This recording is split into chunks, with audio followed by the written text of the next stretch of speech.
Bonjour à tous et à toutes, bienvenue à la lecture de la Rhapsodie du jour. Aujourd'hui, vendredi 4 avril 2025, notre homme de Dieu, le pasteur Christ, nous enseigne sur le thème « Tout travail a une récompense ».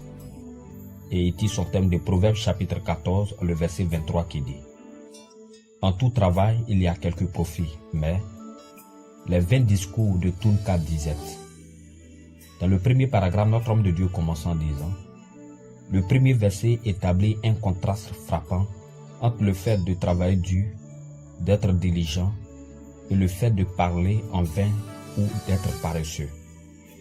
Celui qui a de vaines paroles ou qui est paresseux tend à la pauvreté. Le terme disette est synonyme de pauvreté, de manque, d'indigence ou d'être fauché. Proverbe chapitre 14, le verset 23 dit travailler dur en vaut la peine, mais les discours vides vous rendent pauvres. Dans le second paragraphe, notre homme de Dieu continue en disant les personnes qui travaillent dur reçoivent quelque chose en échange de leurs efforts.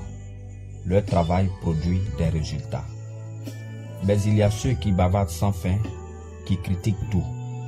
Ils savent ce que le gouvernement, le gouverneur, le maire et même le président devraient faire. Ils ont des opinions sur tous les sujets, mais ne font rien eux-mêmes. Dans le troisième paragraphe, notre homme de Dieu dit ceci. La Bible est claire au sujet de ces personnes. Leurs vaines paroles sans les bonnes actions mèneront au manque et à la pauvreté. Ceux qui ont de vaines paroles peuvent paraître instruits et convaincants, mais leurs paroles n'ont aucune valeur.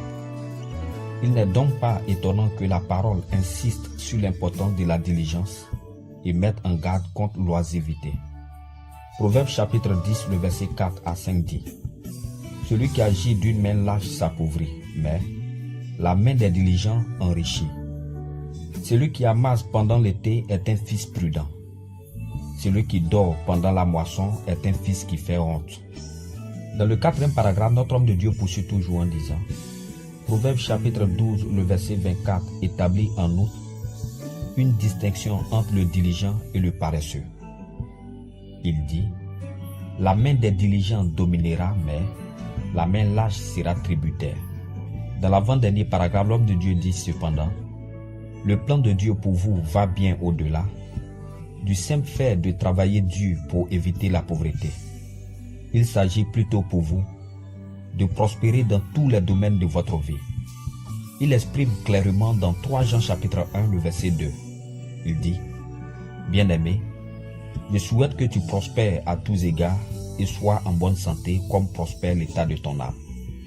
Dans le dernier paragraphe, notre homme de Dieu conclut pour dire c'est le désir de Dieu pour vous, en d'autres termes, faire l'expérience d'une véritable prospérité dans toutes les dimensions de votre vie, à savoir spirituellement, matériellement et physiquement.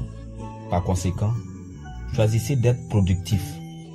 Engagez-vous avec diligence dans votre travail ou votre entreprise et dans tout ce que Dieu vous a appelé à faire. Alignez-vous sur la vision divine de la prospérité en faisant preuve de sagesse et de diligence dans vos activités. Et parce que Dieu se réjouit de votre prospérité, il bénira votre travail et vous fera marcher dans l'abondance et la provision inépuisable. Louange à Dieu.